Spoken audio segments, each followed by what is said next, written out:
So let's begin. We're very pleased to have Andrew Levin come here from Dartmouth to speak about living paycheck to paycheck. What a name. Empirical analysis and macroeconomic implications.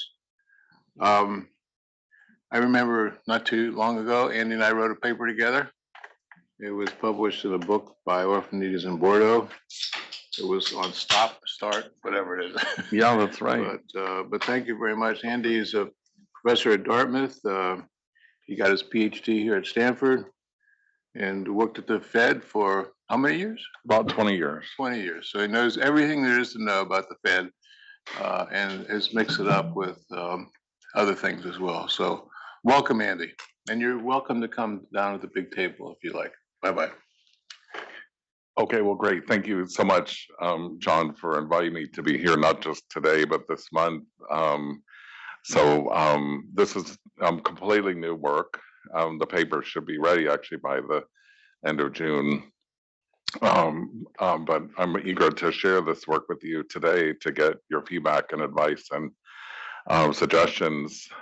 We think it's an important piece of work. Joint with Arunima Sinha, who's at Fordham, and Walsh, who's at UC Santa Cruz. Carl sends his regrets. He's actually with his granddaughters on a tour of Italy this week. And I was totally supportive of him doing that in lieu of, originally when we scheduled this date, we thought he might be able to be here in person. But anyway, it's been great working on this project with Arunima and Carl.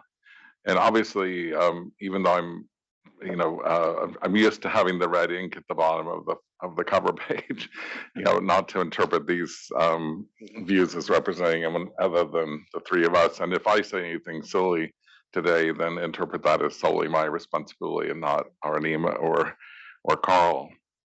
So the first question you might be wondering about is this phrase "paycheck to paycheck." I did a search on EconLit. There's exactly one paper published in a refereed journal that has used this phrase in the last 20 years. And it was about 20 years ago in a finance journal where they were looking at the consumption as a pricing model and made reference to this. But by contrast, if you talk to ordinary people and you look at media articles, it comes up all the time. And so here's kind of a little bit of background here, bankrate.com. Living paycheck to paycheck is the common term for those who don't have enough money to pay for future expenses until their next paycheck arrives. And by the way, it's paycheck to paycheck, but I think the phrase would also be used for someone who's retired living on Social Security, where it's not really a paycheck, but it's a check. And they basically just arrange their expenses so that their money is, essentially spent at the end of the month when the next check arrives. 57% of Americans don't have enough savings to cover a $1,000 emergency expense. Okay. And that number simply cannot be believed. It's like one of those numbers that 1/3 of Americans go to bed hungry. Okay, so what cannot be right. All right, great. So Bob, this is exactly why, one of the reasons why we started the project.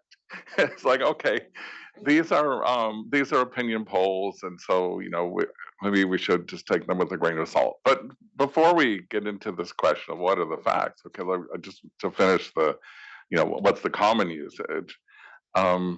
And an important point that's made in Investopedia is that this idea of living to paycheck is not just for poor families, for low-income families in poverty, but it can occur at all different income levels.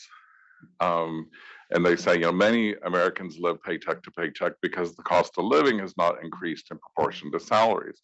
Or in other words, this project we're working on right now is actually connected to the earlier work that John and I did 10 years ago about the horrific costs of inflation and the extent to which many ordinary families, their labor income doesn't keep pace with inflation, their real income drops.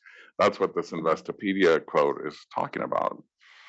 Okay, so here's just kind of scrapbook, I guess you call it, electronic scrapbook of kind of recent articles.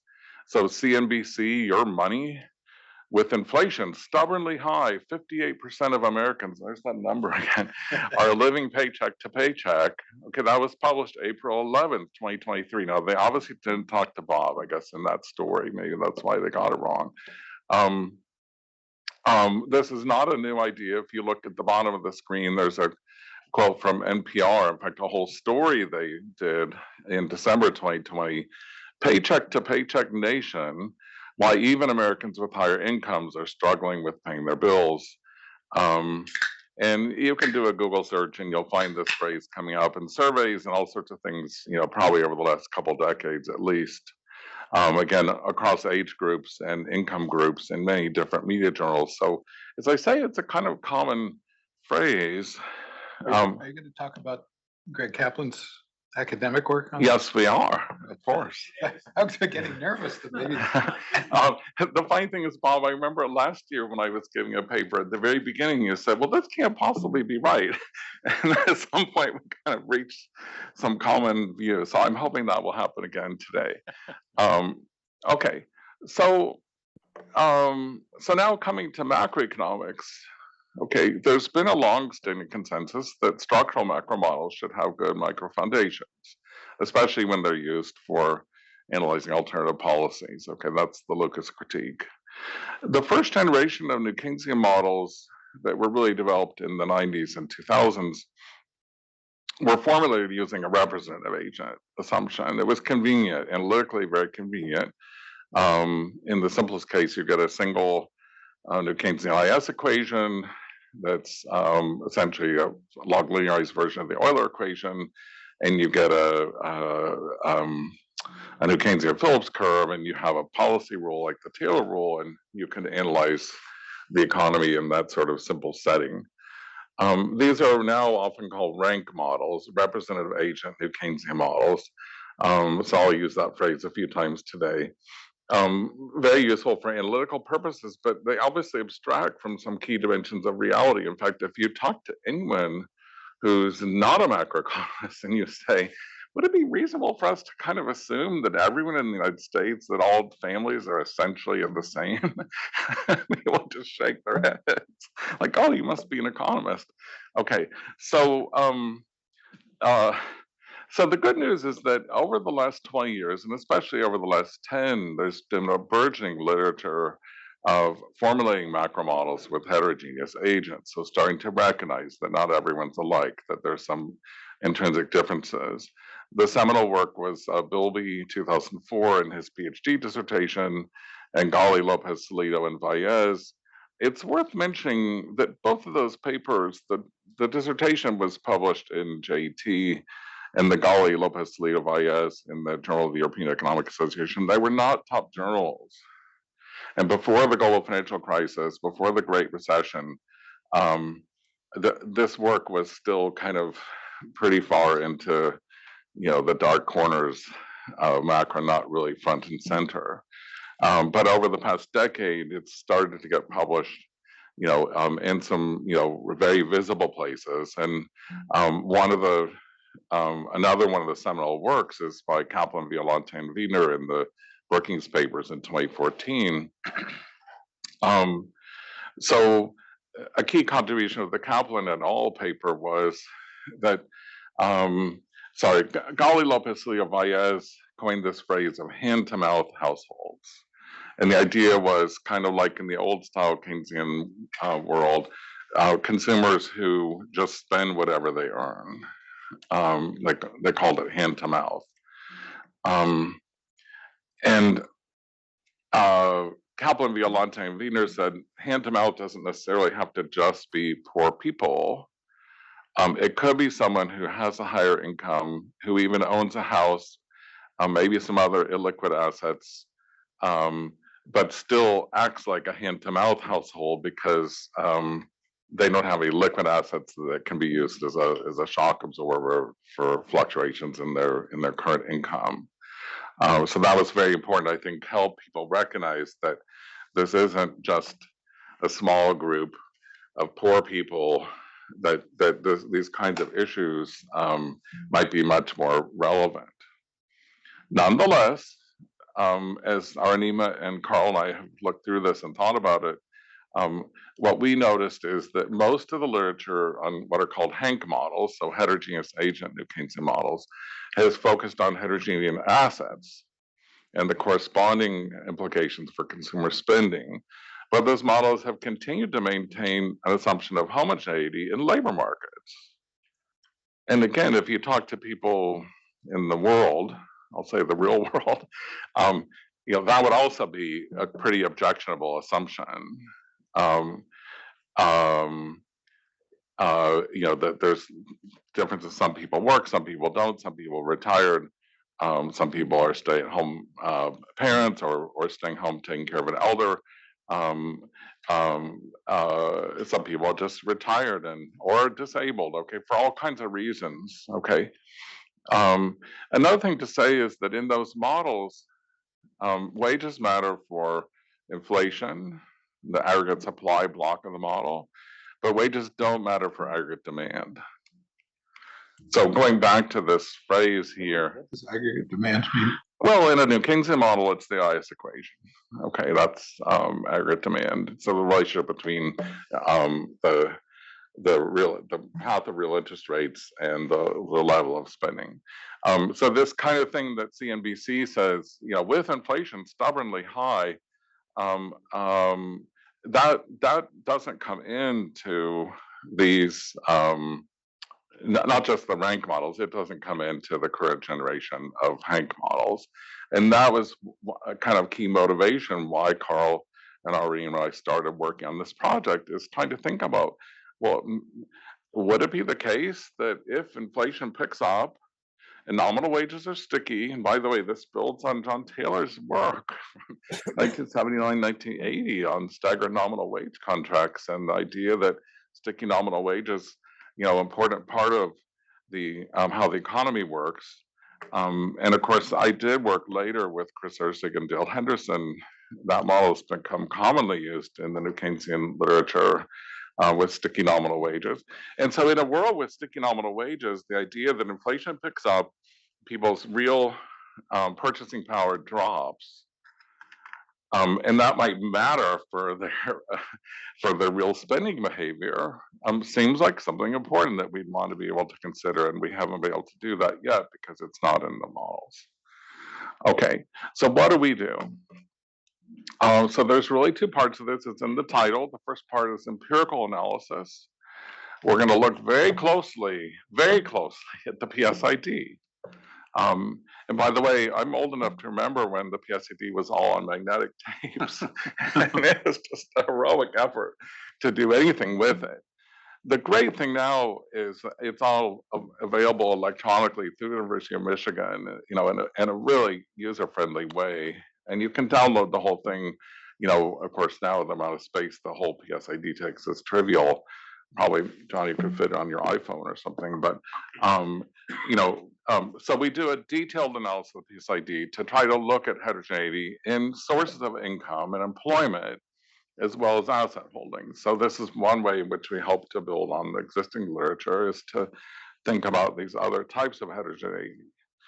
And then the second part of the paper is to use the results that we're going to find to build a new next generation Hank model. And our goal, if you know Carl, you wouldn't be surprised for me to say this. It was a mandatory imperative for our model to be understandable. Okay, Carl does not like black box models.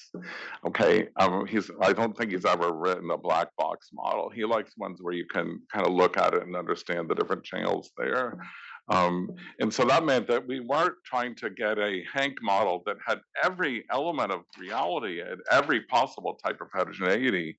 We were hoping to be able to come up with a Hank model that was more realistic in some key dimensions, and that would capture some issues that real people seem to care about that have been missing from our macro models. Okay, so again, two parts: empirical analysis, macro modeling, trying to bring them together.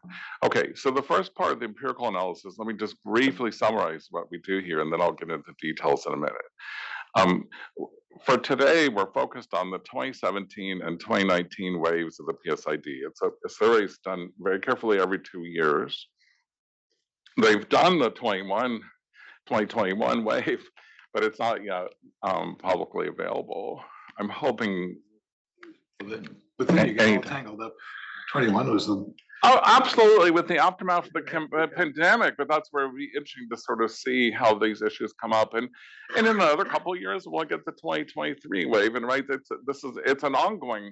PSIDs just had their 15th anniversary recently, ongoing longitudinal survey. Become a COVID specialist.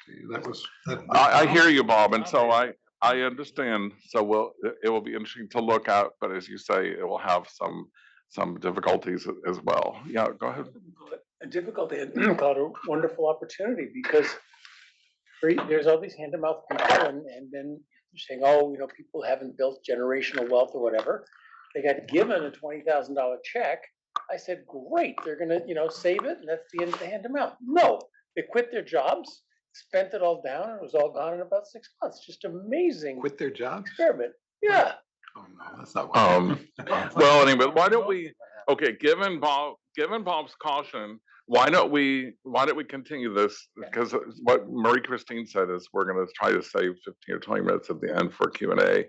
So this is a great question. I think how we should think about the COVID pandemic and its aftermath.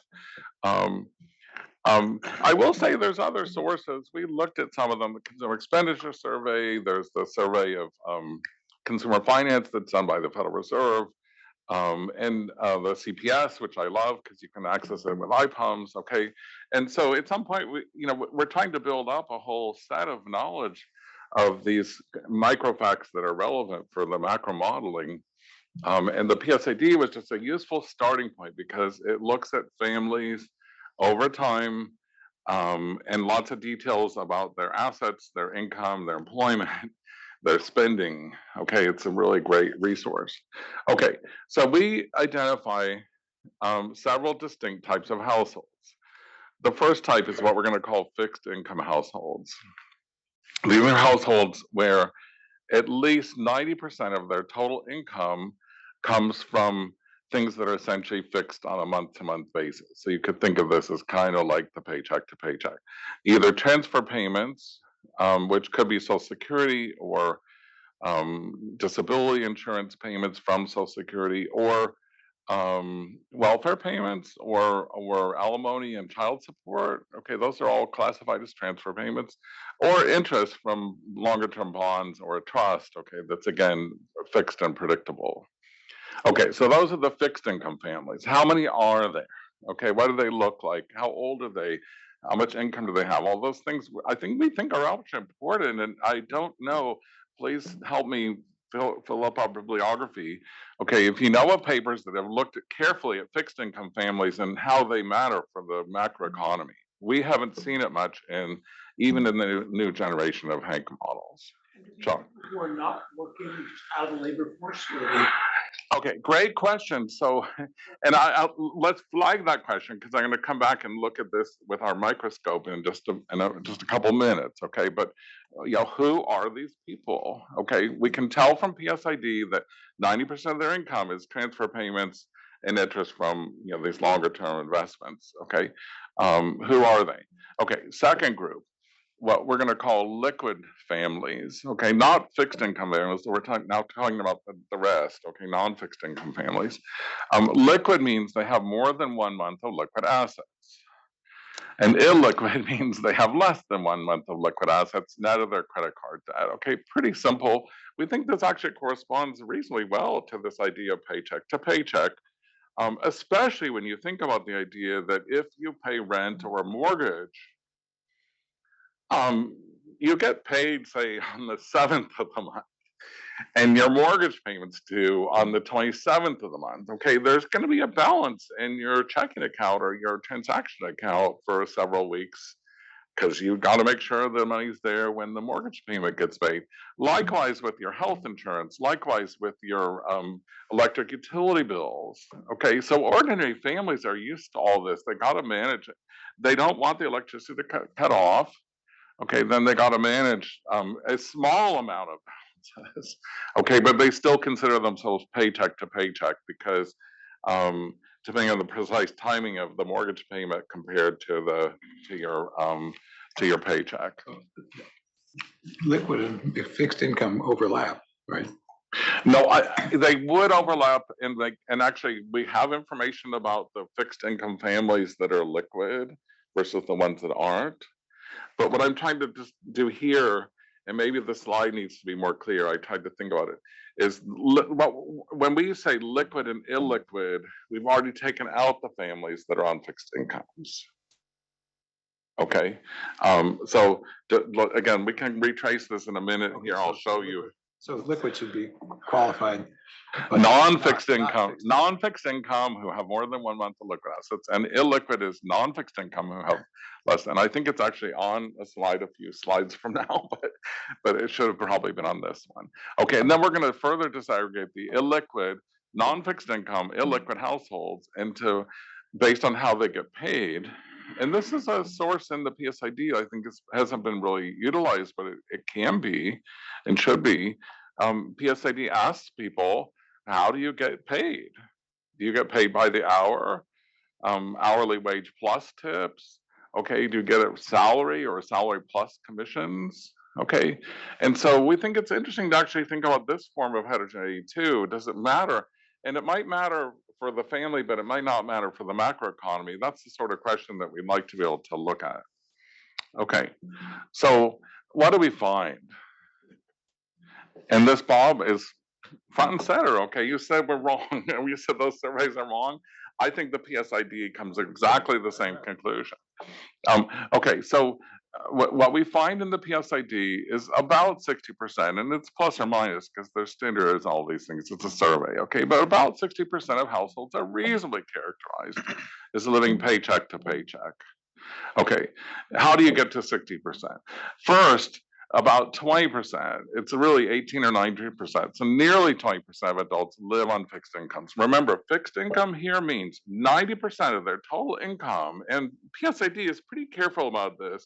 They don't just ask the household, they get the tax forms and the bank statements, okay, to verify the information that they're getting from the survey. Okay, so give PSID some credit on this. 90% of their total income is fixed income, and 20% of US adults live in families where 90% of the family income is fixed. Okay, now you can break it down. 2/3 of those are older adults. And the fixed income is essentially Social Security and pension income. And it shouldn't be surprising to you because there are a lot of American families that are essentially retired and where they're essentially living on Social Security and a pension. Well, they have assets too. You're leaving the assets. No, those are not in this 20%. There are other people who are retired. You're absolutely right. Actually, of the families. Well, you didn't say that. You didn't exclude holdings of assets. You talked about interest even. Oh, right. So that's true. Go back to your breakdown here. It's now getting more interesting. But okay, so it's transfer payments and interest from bonds and trusts. So you're right that and annuities, I should have said here, again, this slide isn't perfect. Annuities, bonds, and trusts. And we can quibble, by the way, we have all the data in the PSID. Afterwards, this afternoon, or when you get back from Puerto Rico, I'd be happy to sit down with you and we can say, well, how does it change if you take out the annuities and trusts? Oh, I thought you said Puerto Rico. Okay. All right, it's a little bit longer trip, but okay. Portugal sounds good still. All right, so let's we're going to get to the details in just a minute here. So this was supposed to be an overview. Okay, so let me just say one more thing, okay, which is that not all older adults live on fixed incomes. Okay, about half of older adult families, a lot of their income is from owning a business or a farm. Okay, or some other kind of assets. Okay, if they have a lot of shares of stock and they're getting dividends from it, okay, that's not counted as fixed income. And what we're really trying to do here is to separate out the families that are what we would think of as kind of acyclical. Okay, their income and their spending patterns are going to be acyclical. It's not that they're poor. I'll show you that in a second. Okay, not at all that they're poor.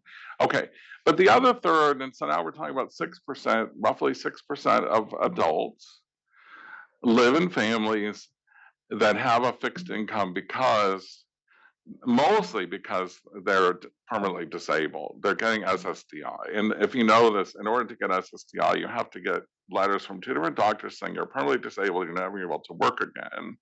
Okay, and it's unfortunate. I think it's a controversial question David O'Toole and others have worked on.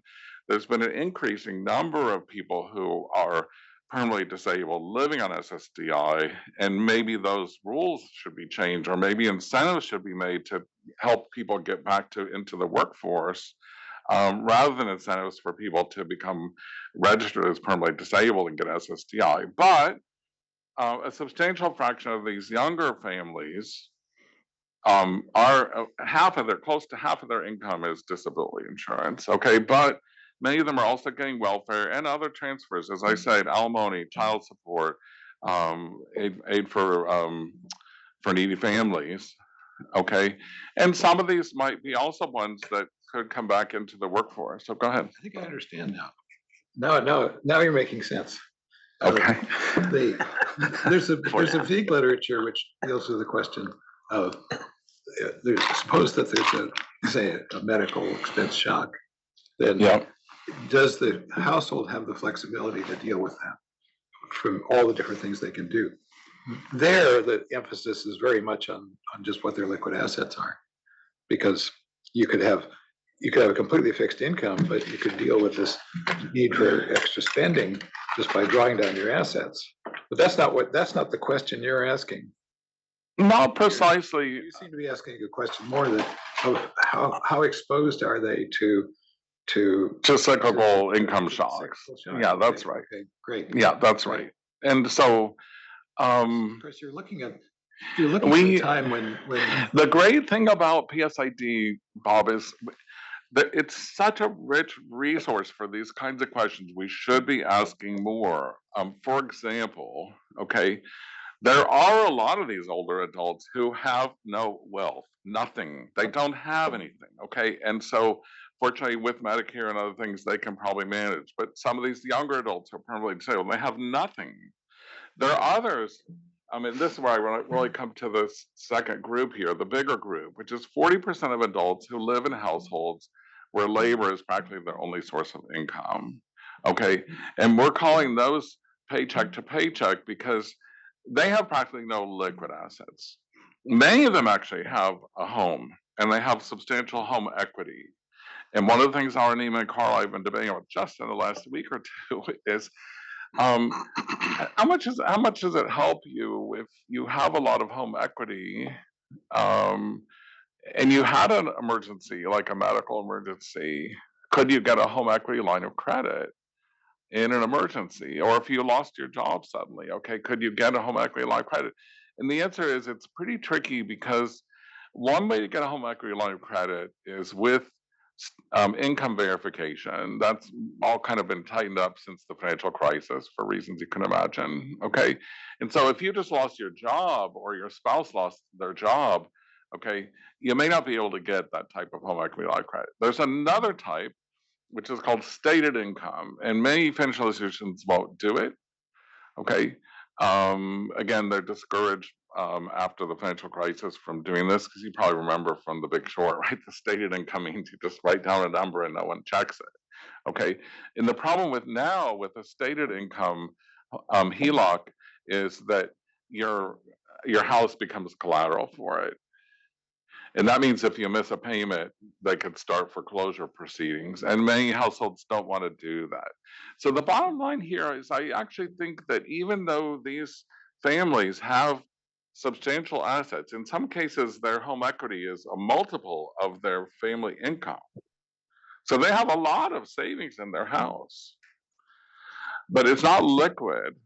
And in the circumstances we're trying to imagine here, where there's a downturn in the business cycle or a pickup in inflation that erodes real wages, getting the home equity line of credit is probably not something they're going to want to do, because they just don't want to put the house at risk, and they don't want to go through the income verification process. So again, these are important questions.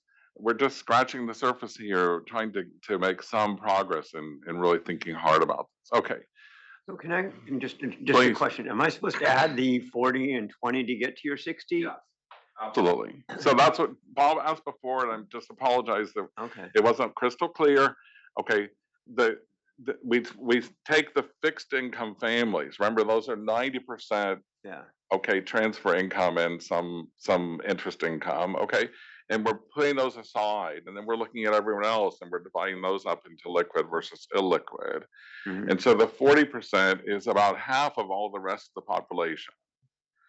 Okay, that's not already in fixed income. Okay. And these half are people for whom labor is really the main source of income, 90% of their income. I'll show you in a minute. Okay, so just quick overview of the model, because I can see we're going to run out of time. The model is going to have 4 types of households. So there's something called a tank model. Some of you have heard that phrase. A tank means 2-agent New Keynesian model. And recently, someone from the ECB has written a paper with a Frank model, which means 3-agent. Okay, so we're thinking maybe ours eventually will be called a Frank model.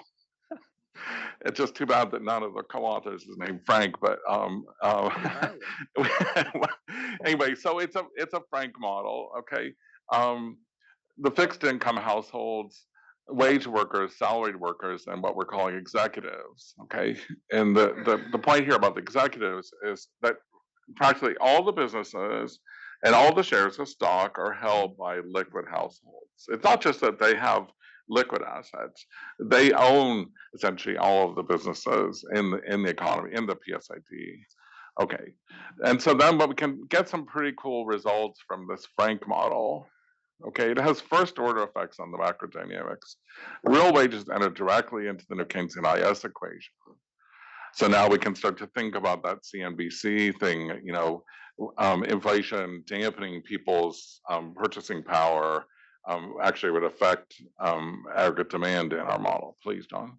Not just the source of income from that, it must have some ingredient that keeps you from building up a buffer stock of assets. So they like very impatient or. Okay, that's a great question, and I hope we can get to directions for future research here. Some of these tank models and Hank models kind of assume that a household is a particular type that's just fixed forever. Okay, and that's kind of how we're building the model here. Okay, so there's just a fixed income household. The truth is, or you can be a fixed income household, if you just consume a little less, all of a sudden you have a lot of assets. I agree with that, and I think that so one thing we can look at in the data in the PSID, and we have started to do some of this, is what's the flow over time, and we've just done it right now for 2017 to 2019, but what's the flow of people who are doing what you're suggesting, John? By the way, there's lots of financial advisors who are saying this to people, like, just save 2%. I know lots of people who live like this, but as a modeling question, this is just how did you write down your model? The model is just fixed types, okay? The data that solve an optimization problem, and something in that optimization problem stops them from accumulating wealth. Okay, so as I say, this is like beyond the scope of the current paper. Okay, in the same way that it's beyond the scope of the current paper. Why are there in the real world, like why do people ever retire? Why don't they keep working all the way through the end of their life? And the answer is there's things that aren't in the model, like people's health, disabilities, age, okay, and other kind of factors. Much simpler question. When you write a model, you have to say agents of type A, max beta to the T, U of CT, subject to blah, blah, blah. Right. And if you do that with your income types, those people are going to start building a buffer stock. So you must have done something to stop them from doing that in the model you wrote down. Give them a high discount rate. You can do that. You can do that. I want to come back to this question because it's going to come up at the end. Okay. But this would probably, you could think of this as more similar to, what's that? Write down. Yeah, you say in the model, these types of households can't borrow and they can't save. You just wrote down consumption equals income. Essentially, yes. And you didn't solve the max problem. Great. Not for that, right? Not for that. Yeah. Okay. There is literature Pistieri in particular, who ask how much implicit insurance do people have based on how their consumption actually does change. And there you get the impression that there's a substantial amount of implicit insurance that I believe he does most of his research with this ID.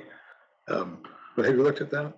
Yep, there's a number of papers that have asked this question, kind of, can we explain why some households have lots of savings and others have practically none?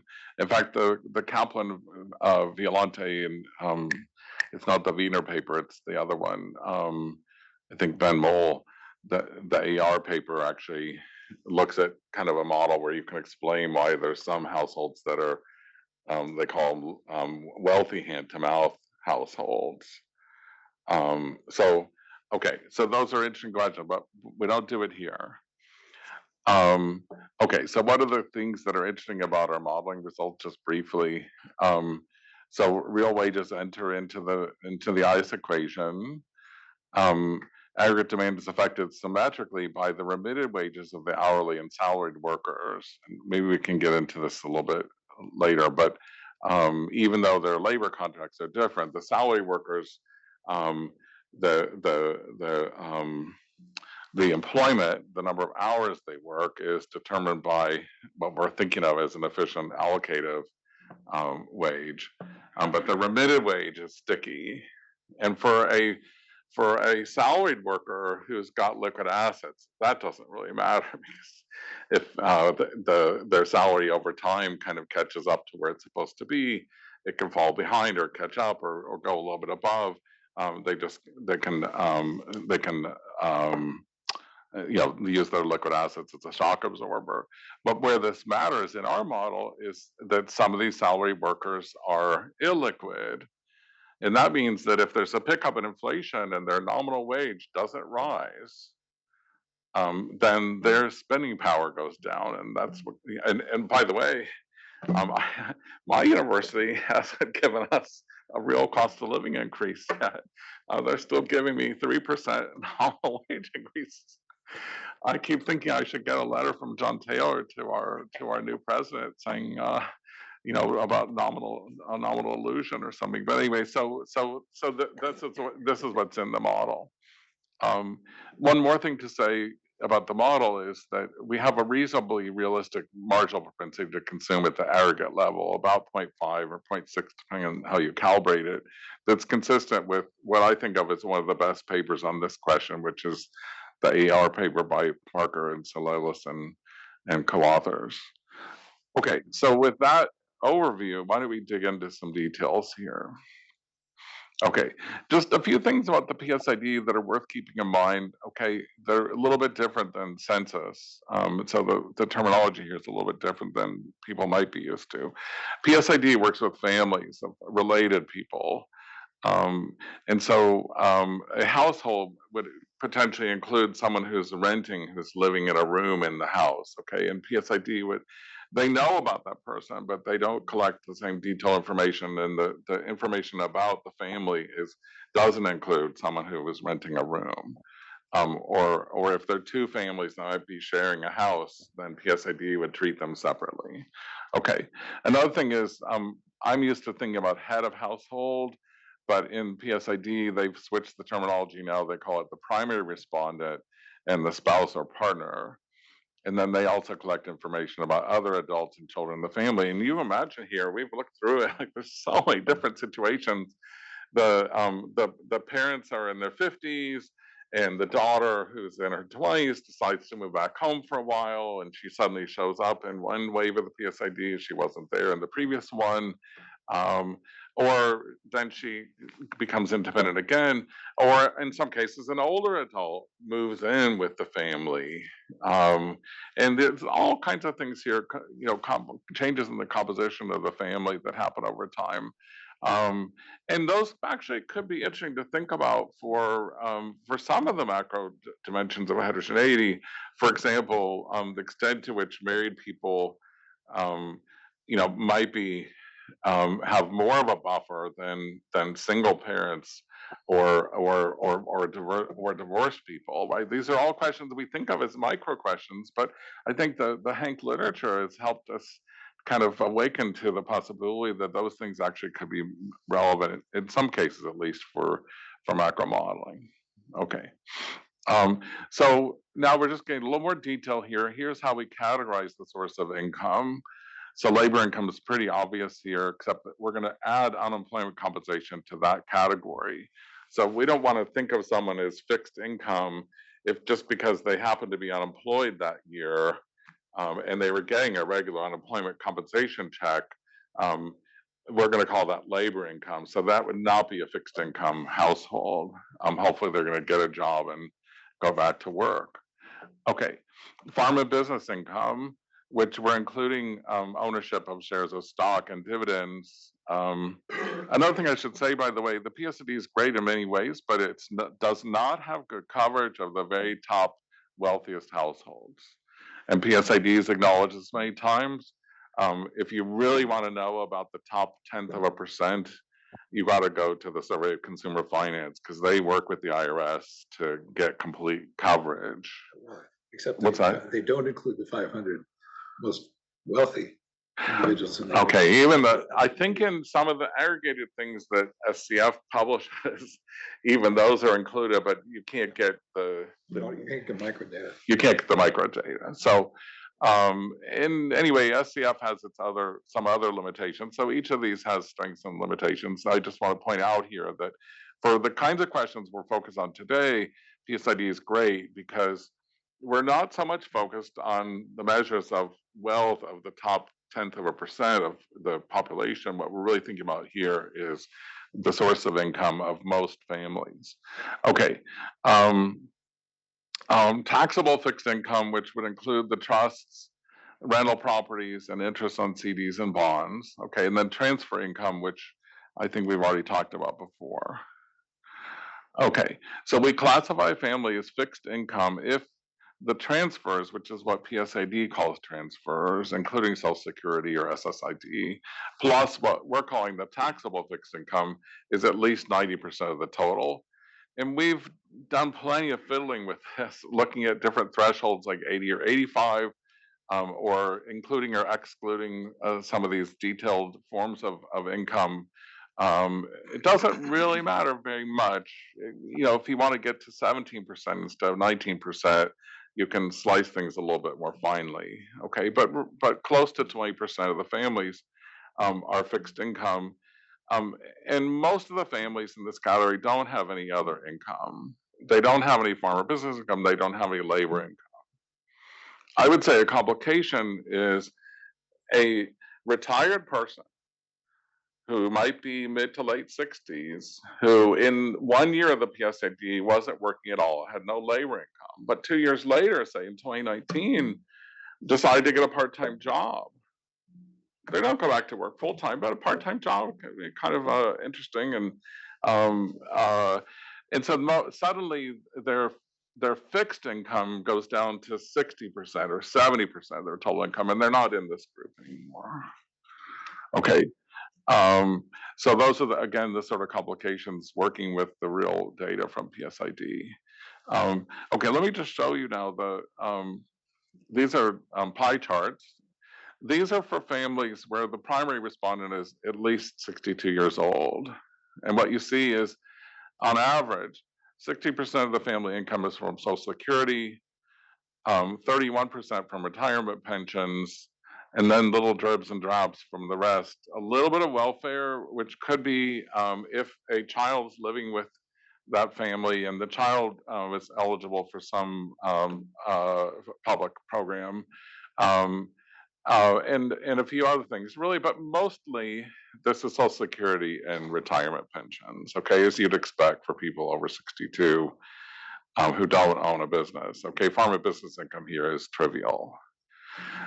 For the younger families, almost half of their income is from disability insurance, 19% from welfare, 15% is from retirement pensions, 14% from alimony, child support, and gifts, Okay, and by the way, this just reflects the extent to which someone in the family might be an older person who's living with their younger relative, okay, might be getting some Social Security income or a retirement pension. Okay, these are all the complications you have in the real world. But these families have essentially no labor income, no farm or business income. Okay, most of them, many of them are getting disability insurance. Okay, what you notice. You're not telling us anything about how big these groups are. Oh, I already told you. Oh, well, we don't remember. Okay, that's all. Oh, I'm going to show you again in a minute, so but I'll remind you now.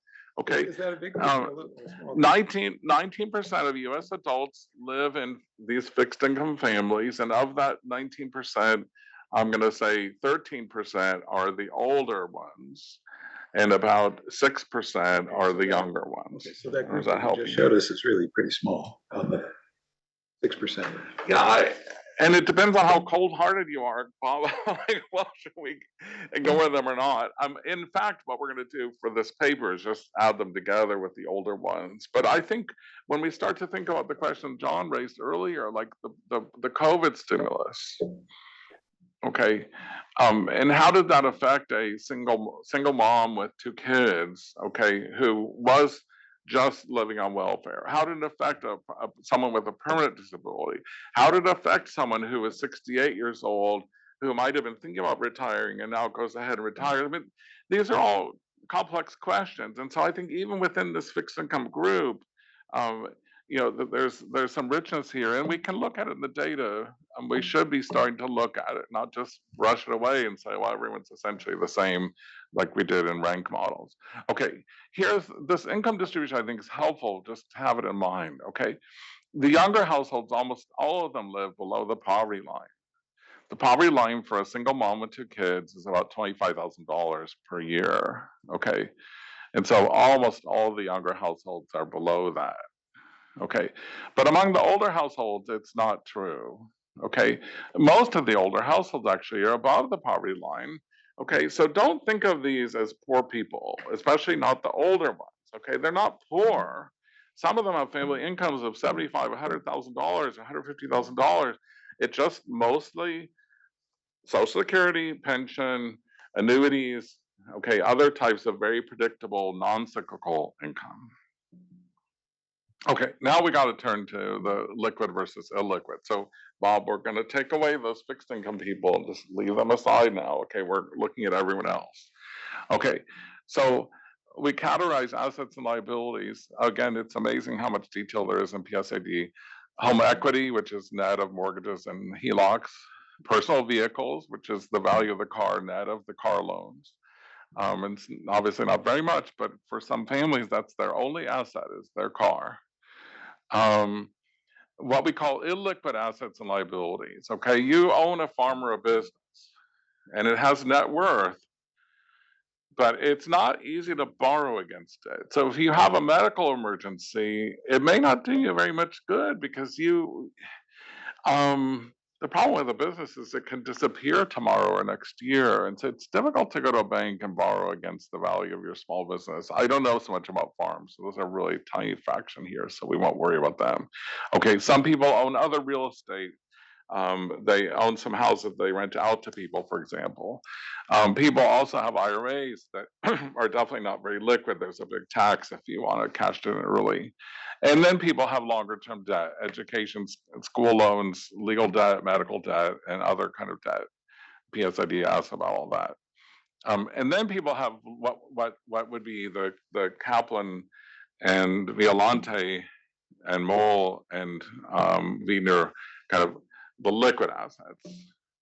And so these are transaction accounts, checking, savings, and CDs, marketable securities, which in some of the earlier work, they only included bonds. We're including stocks. It's a minor thing, so we can do it either way. But we thought we should probably include them because if you had an emergency, you could probably draw down your shares of stock and sell those. You just call your broker and sell it. And then there's the revolving debt. Sorry again. Borrow against. Okay, mate. If you would know much more. Okay, so that's how it seemed reasonable to us to add it in here, even though some of those other papers hadn't. So, and then revolving debt. So basically, you got to subtract off the credit card balances. Okay, so for liquid families, I think I mentioned this before, means they have more than a month of liquid assets. And illiquid families means they have less than a single month's worth of assets compared to their monthly spending. Okay, and fortunately, PSID does very carefully. I don't know if any of you remember this, but 25 years ago, PSID only asked people about their spending on food. Yep. And unfortunately, in the late 90s, there was enough consensus among economists to be really helpful that PSID started asking about all the different types of spending the household does. And so we have measures of total spending in PSID. And since we're doing 2017-19, we can use that here. Okay, again, we've looked at alternative specifications, both for the definition of liquid assets and for the specification of the threshold. And the results are pretty robust.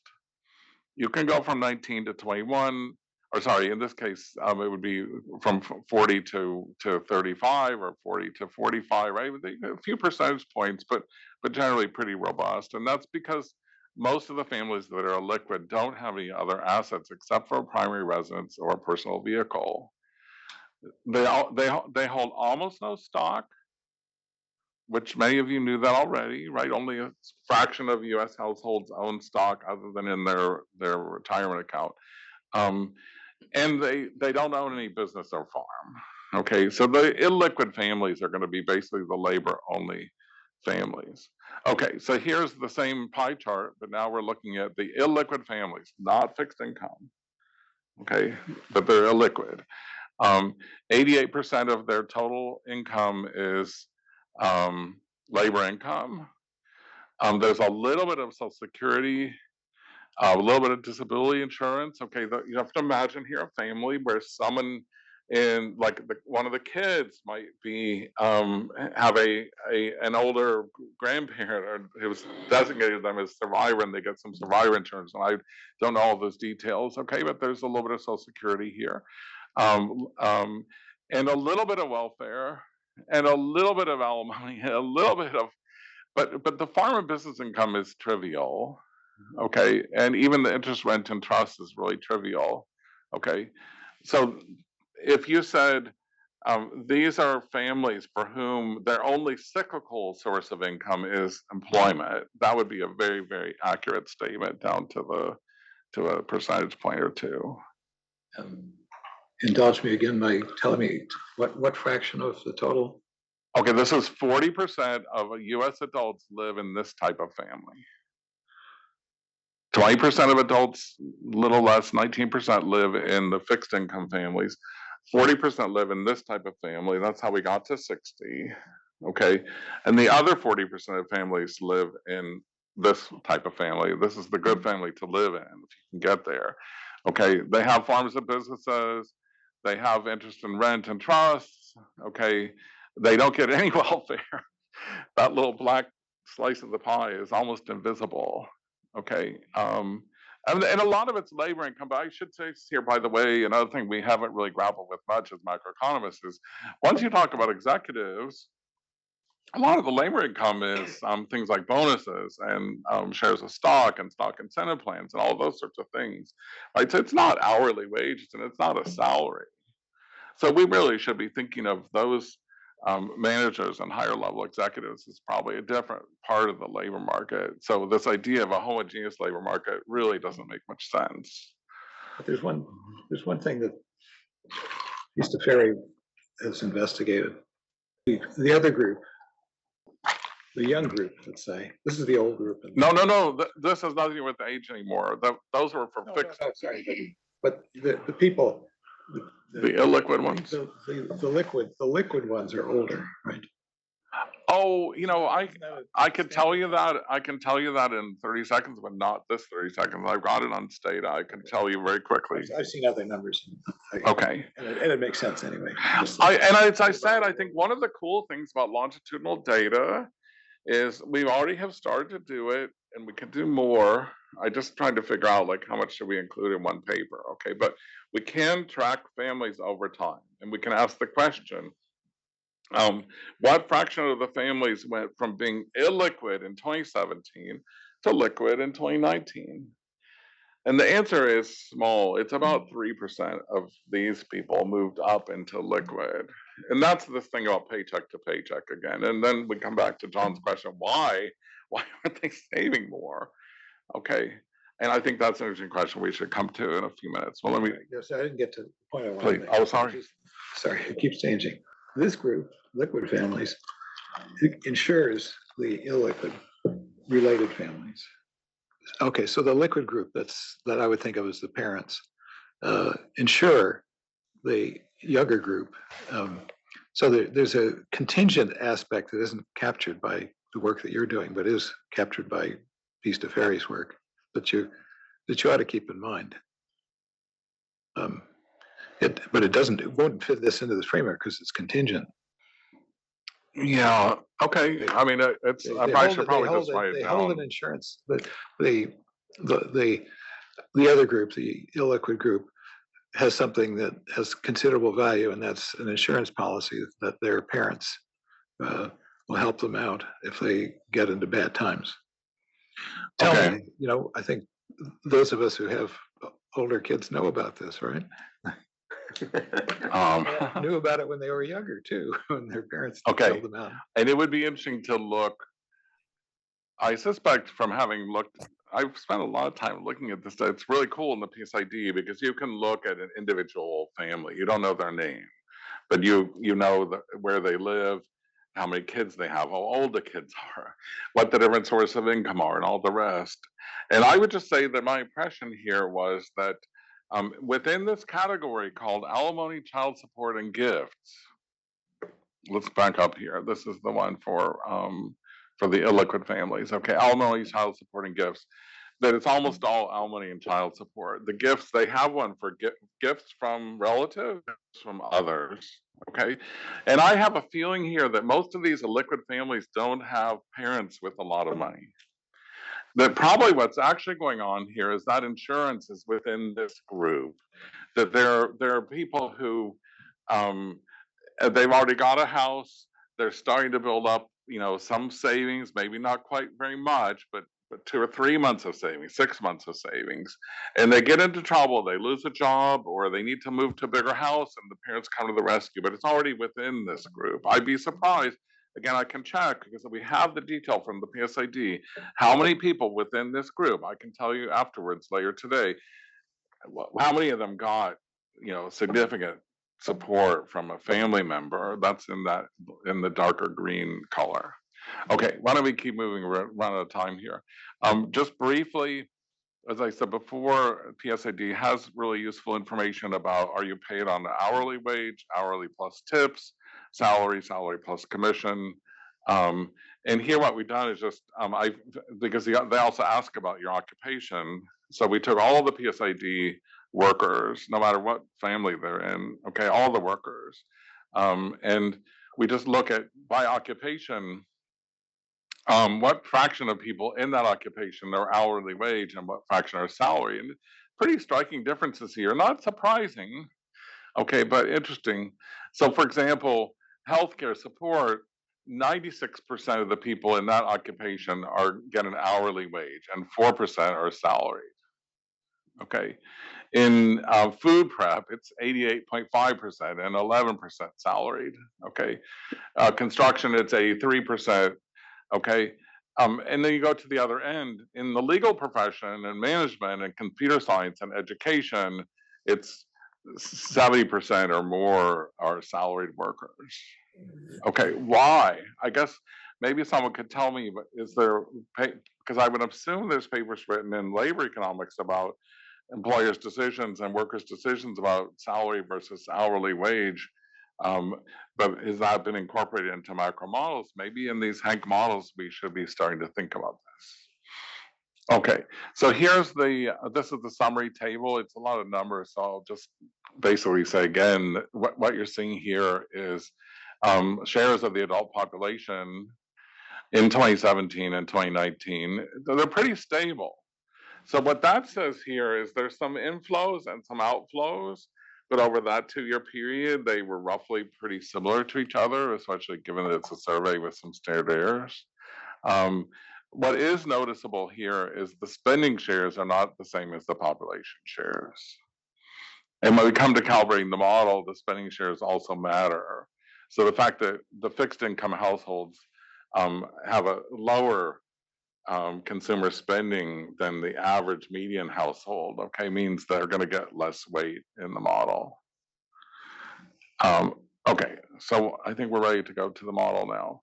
So I already mentioned it's a Frank model with 4 types of households.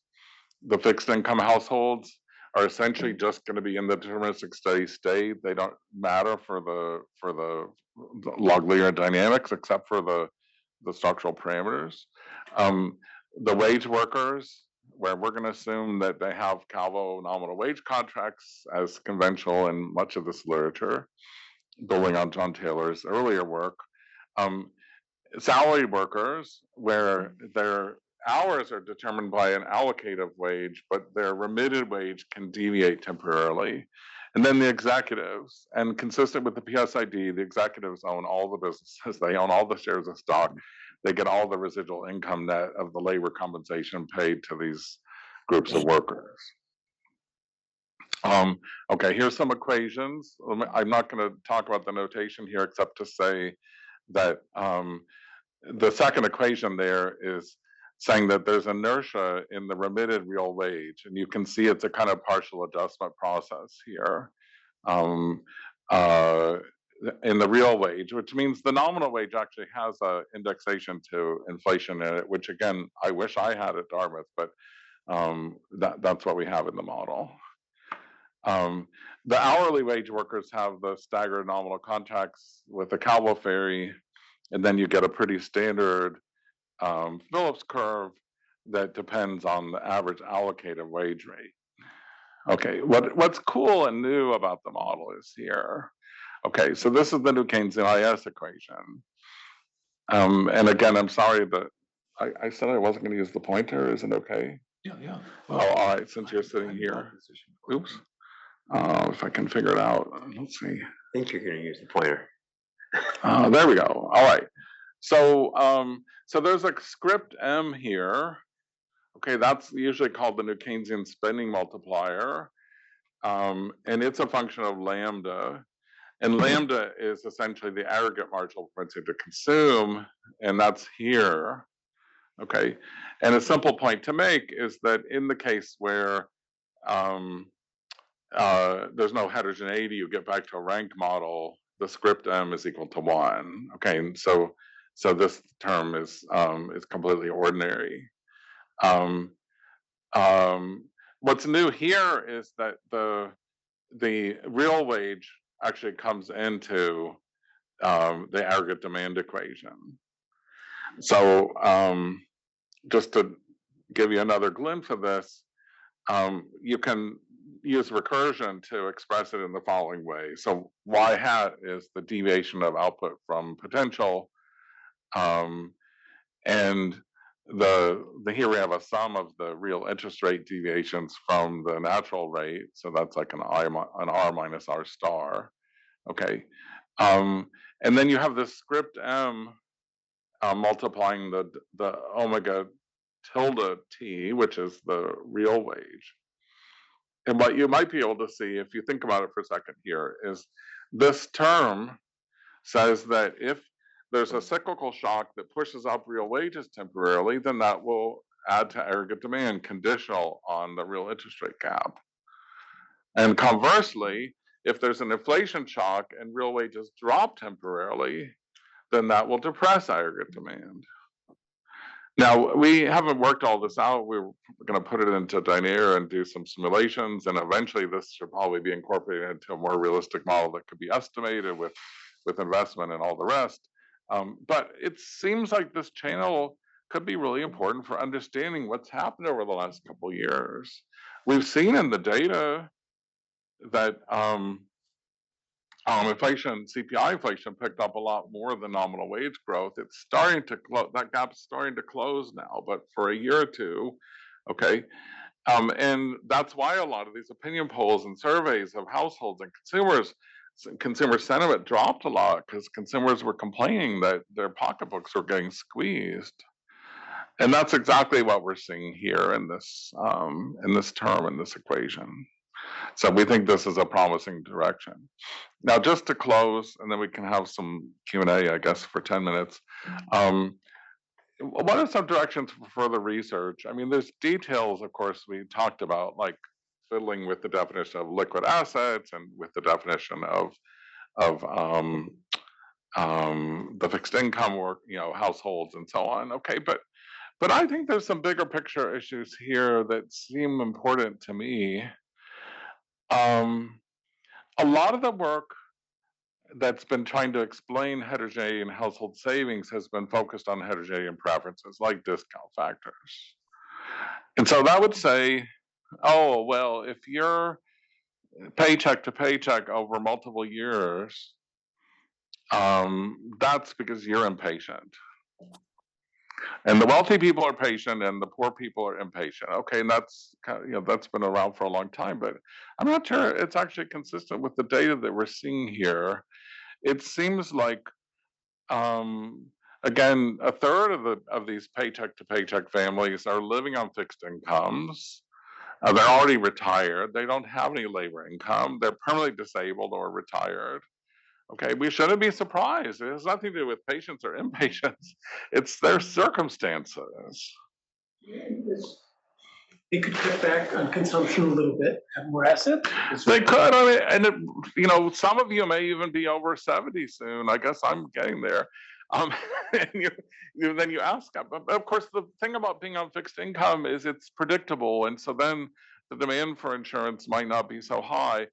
And maybe, I think there are issues, by the way, about financial literacy and financial planning, okay, that may be very relevant here, that even for someone who is 70 years old, having some kind of, $1,000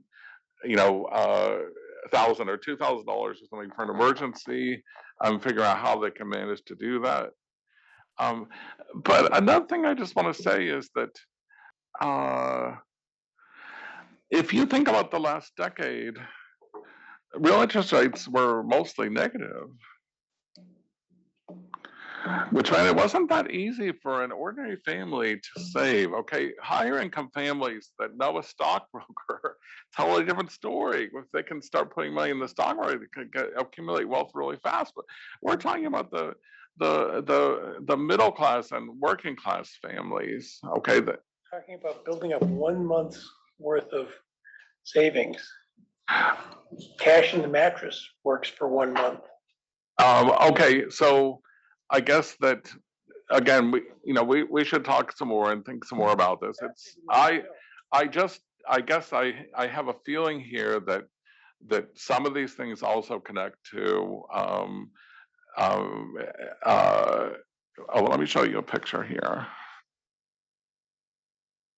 Okay, this is from some really cool work, by the way, that's been happening at the Federal Reserve Board. It's called the Distribution of Financial Accounts, DFA, on their website. It draws on the survey of consumer finance and some other source of information. This is asset holdings by education. And I think it's the education of the primary responder, head of household. Okay. And what you see is very, very strong correlation with the education, and in particular, the holdings of corporate equities and mutual fund shares are almost all held by people with a college degree. The private businesses are almost all owned by people with a college or at least some college degree. Okay, and so then I think the question that we shouldn't be asking about patience and impatience as much. Maybe what we should be asking is, well, why didn't this person get a college degree? Because maybe, in effect, this picture seems to suggest that once that's baked in the cake, and it pretty much is by age 25 or 28 or something for most people, okay, then their destiny in terms of whether they're going to be paycheck to paycheck or not seems like it's really dominated by this. Now, is that financial literacy? Is it playing abilities? What is it exactly that makes it so much more likely that for someone with a college degree is able to own a business and build up wealth in the stock market and all these other things? Okay, But that seems like the sort of question we should ask, and they might be relevant for our macro modeling. The other thing I wanted to say is that the kinds of issues we're looking at in this paper, heterogeneity in the fixed income households and the liquid versus illiquid households, there's lots to do looking over time and across countries about how those things matter for macrodynamics. So I'll just close with this pair of maps. Okay, this is from PSID. And the scale here is red for the places with the most liquid adults, and it gets more and more orangey for the ones that have the most illiquid adults, okay? And there's a lot of variation here. I don't know much about Oklahoma, but Oklahoma's really at one end here. You know, there seems to be a pattern, a state level pattern. Of course, we could look at metropolitan statistical areas or whatever. There's limitations of PSID, but then here is the latest map from the census household pulse survey. They do this every couple months now. This is the latest one that was released a few weeks ago. And this is the fraction of households in different states that indicated that they had difficulty paying for their usual household. This is worse than paycheck to paycheck. This is someone who was paycheck to paycheck, but something went wrong, and now they're actually having trouble keeping up with the bills. And you see really pronounced patterns here, and it's not just, I mean, we might have thought, you know, there's California and Nevada there. Is this related to the high tech, you know, developments? But there's Texas and a lot of southern states. So I think we need to keep building Hank models and Frank models and Frank models and whatever the next one is, a flank model or something. Because these seem like really interesting, important issues that are really relevant for real people. And we should be able to stop talking about hand to mouth and start talking in terms that we can engage with the real people to have a discussion about, including congressmen and senators and others. So I'll stop there. Questions? So the paycheck to paycheck is the key aspect that you focused on. So how do we change our thinking by thinking of paycheck to paycheck? What is the bottom line that you're trying to drive at? I think that we were trying to understand why a pickup in inflation might squeeze consumers' pocketbooks. And the answer is, for a family with a lot of liquid assets, it's just a temporary shock. And under a permanent income hypothesis, it shouldn't make much difference. Okay, it's for these families that are paycheck to paycheck. And by the way, that would include some of the fixed income ones. Like if they're, you know, maybe like their pensions indexed, but it's not indexed, you know, 12 months later to the previous realized inflation rate. That means for a year, they're kind of struggling to keep up. And so I think these are the things that. Mickey has a question. Mickey? Yeah, Andy. Okay, so when we think about paycheck to paycheck, we have to think about what people spend their money on. And for, I'd say, the largest portion of the people you've discussed in your PSID data, shelter, food, and energy costs are by far the biggest components of their spending. And shelter, the cost of shelter is positively correlated with home values, which has increased way faster than the CPI over time. And so a larger portion of expenses are going to shelter, and I'd say a large portion of your survey, excuse me, your PSID are renters. And then there's food costs, where it's very interesting there. The production of food, I mean, the productivity in production of food has gone way up, but food costs have kept pace with the CPI.